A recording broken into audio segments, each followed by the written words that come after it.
오늘 우리에게 주시는 하나님의 말씀은 민수기 13장 1절에서 24절까지 말씀입니다. 1절 여호와께서 모세에게 말씀하여 이르시되 사람을 보내어 내가 이스라엘 자손에게 주는 가나안 땅을 정탐하게 하되 그들의 조상의 가문 각 지파 중에서 지휘관된 자 한 사람씩 보내라. 모세가 여호와의 명령을 따라 바란 광야에서 그들을 보냈으니 그들은 다 이스라엘 자손의 수령된 사람이라. 아멘. 약속의 땅 가나안을 눈앞에 두고 있을 때 가나안 땅을 정탐하라고 하나님께서 말씀하셨습니다. 그런데 민수기 말씀을 보면 정탐을 보낸 주체가 하나님처럼 되어 있지만 신명기 말씀을 보면 그렇지 않습니다. 자, 신명기 1장 22절은 이렇게 말씀합니다. 너희가 다 내 앞으로 나와 말하기를 우리가 사람을 우리보다 먼저 보내어 우리를 위하여 그 땅을 정탐하고 어느 길로 올라가야 할 것과 어느 성읍으로 들어가야 할 것을 우리에게 알리게 하자 하기에 내가 그 말을 좋게 여겨 너희 중 각 지파에서 한 사람씩 12를 택하매. 아멘. 신명기 말씀을 보면 12명의 정탐꾼을 보내자는 말을 백성들이 먼저 모세에게 요청했습니다. 모세가 그 말을 좋게 여겼어 12명의 정탐꾼을 보내게 된 거죠. 자, 어느 말씀이 맞는 걸까요? 민수기 말씀과 신명기 말씀 중에 어떤 말씀이 맞는 걸까요? 결과적으로 볼 때 정탐꾼을 보내는 것은 나쁜 결말을 가져왔습니다. 10명의 불평하는 정탐꾼들로 인해서 이스라엘 백성들이 가나안 땅에 못 들어가게 됐습니다. 그렇다면 신명기 말씀이 맞는 겁니다. 민수기 말씀이 맞다면 하나님께서 벌을 주시려고 정탐꾼을 보내라는 것처럼 보입니다. 그러므로 신명기 말씀을 따르는 것이 맞습니다. 아마도 민수기 말씀은 백성들의 요구에 하나님께서 허락하신 것으로 보는 게 더 맞을 것입니다. 오늘 내용을 보면 사사기 시대의 백성들 같습니다. 사사기 시대의 백성들은 하나님의 통치를 거부하고 왕을 달라고 요청했습니다. 그런데 그들의 요구를 하나님께서 기뻐하지 않으셨죠. 왜냐하면 백성들이 하나님보다 왕을 더 의지하려고 했기 때문입니다. 결국 그들의 요구대로 왕을 주셨지만 남유다와 북이스라엘을 통틀어 선한 왕은 손에 겨우 꼽힐 정도였죠. 결국 그들의 요구가 그들의 삶의 올무가 되었습니다. 마찬가지로 오늘 본문에서도 이스라엘 백성들이 정탐꾼을 보내겠다고 요구하는데 이 또한 하나님에 대한 불신이죠. 하나님께서 약속하신 땅이면 굳이 정탐꾼을 보내지 않아도 됩니다. 하나님께서 그 땅을 차지하게 하실 것이기 때문이죠. 하지만 이스라엘 백성들은 정탐꾼들을 보내게 되고 그로 인해 믿음 없는 정탐꾼들은 가나안 땅을 혹평하게 됩니다. 결국 이스라엘 백성들은 가나안 땅에 못 들어가고 광야에서 다 죽게 됐죠. 돌다리도 두드려보고 건너야 하겠지만 하나님을 온전히 신뢰한다면 그냥 건너면 됩니다. 하나님께서 가라고 하신 길이라면 굳이 확인할 필요가 없죠. 믿음을 가지고 그냥 가면 됩니다. 너무 확인하고 점검하는 것은 결국 하나님에 대한 불신입니다. 사사기의 바락 장군은 하나님께서 가나안 왕 야빈과의 전쟁에서 승리할 것이라고 말씀했지만 하나님의 말씀을 믿지 못하고 여선지 드보라에게 동행을 요구합니다. 전쟁에서 패하게 될 경우 드보라에게 책임을 전가할 생각이었죠. 결국 승리의 영광은 바락 장군이 아닌 여인 야엘에게 돌아가게 됩니다. 지금 혹시 믿음이 없어서 망설이는 게 있습니까? 하나님을 의지하고 그냥 믿음으로 전진하십시오. 하나님께서 책임지실 겁니다. 아직도 성경 말씀을 믿지 못해서 순종하기를 망설이는 게 있습니까? 이제는 믿고 순종하십시오. 그럴 때 놀라운 하나님의 손길을 경험하게 될 것입니다.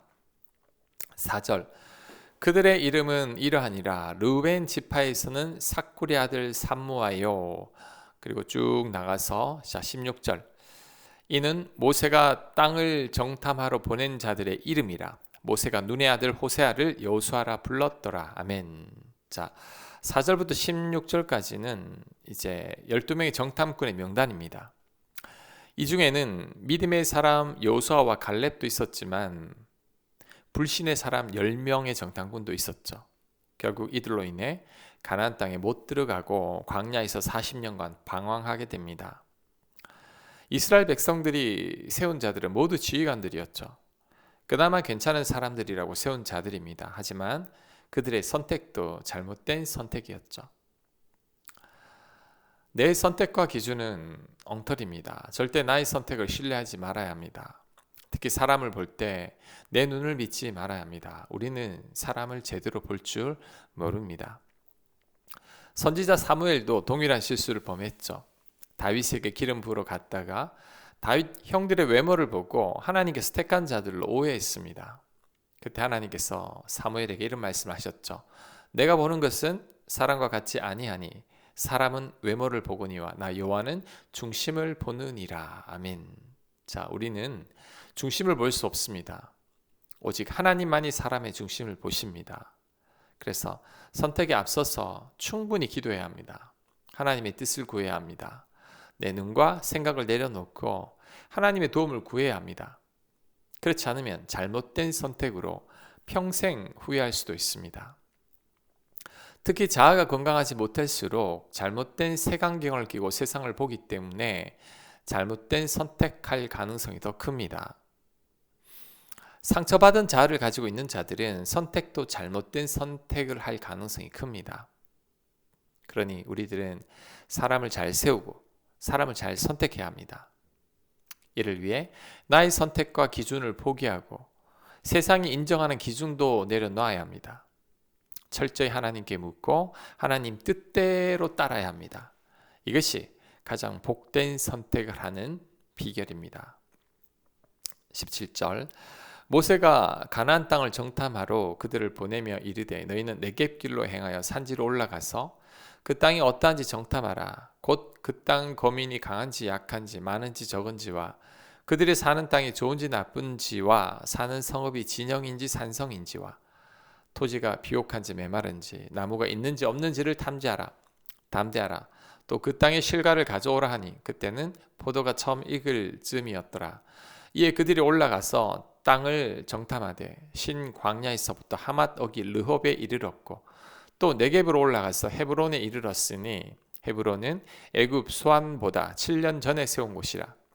그곳에 아낙 자손 아이만과 세세와 달메가 있었더라. 또 에스골 골짜기에 이르러 거기서 포도송이가 달린 가지를 베어 둘이 막대기에 꿰어매고 또 석류와 무화과를 따니라. 이스라엘 자손이 거기서 포도를 베었으므로 그곳을 에스골 골짜기라 불렀더라. 아멘. 자, 여기에서도 모세의 실수가 드러납니다. 모세가 정탐꾼들을 보내면서 이런 지시를 하죠.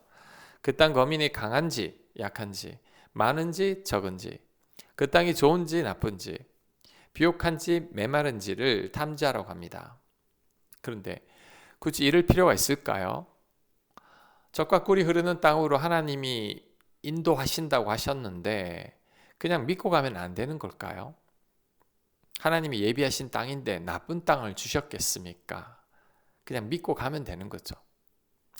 과거에 이 부분을 영화로 본 적이 있는데 정탐꾼들이 포도 한 송이를 두 사람이 막대에 꿰어서 메고 오는 장면이었습니다. 그 땅이 그만큼 비옥한 땅이라는 거죠. 그런데 모세는 좋고 나쁨을 정탐하라고 하는 겁니다. 나쁘면 안 들어갈 겁니까? 그게 아니잖아요. 모세의 이러한 요청이 올무가 될지 누가 알았겠습니까? 남자들은 지극히 이성적이죠. 남자들은 너무 확인을 하려는 경향이 있습니다. 그래서 믿음이 좀처럼 생기지 않는 경우가 많습니다. 너무 따지고 너무 논리적으로 생각합니다. 이것은 믿음이 아니고 확인입니다. 믿음과 확인은 다릅니다. 확인은 눈으로 봐야 되지만 믿음은 보지 않고도 그냥 신뢰하는 거죠. 확인에서는 더 깊은 은혜의 세계로 들어갈 수가 없습니다.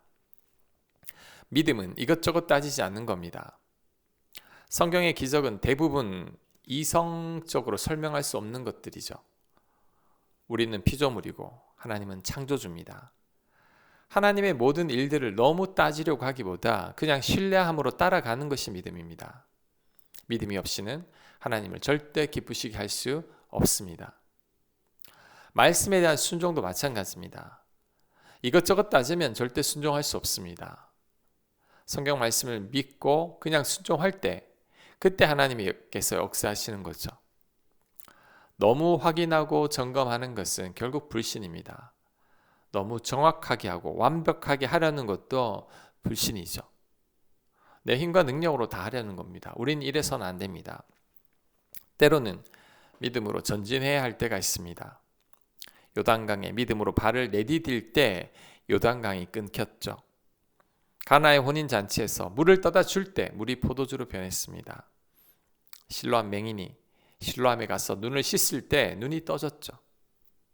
깊은 곳으로 가서 그물을 던졌을 때 그물이 찢어질 정도로 물고기가 잡혔습니다. 마찬가지로 믿음으로 순종할 때 놀라운 하나님의 역사를 경험하게 되는 겁니다. 너무 계산하지 말고, 너무 따지지 말고, 너무 확인하지 말고, 너무 완벽하게 하려고 하지 마십시오. 그게 불신입니다. 믿음은 신뢰함으로 전진하는 것입니다. 아멘.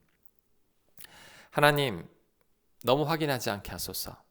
하나님 말씀을 믿고 순종하며 그냥 따르는 저희들이 될 수 있도록 은혜 베풀어 주시옵소서. 예수님 이름으로 기도합니다. 아멘.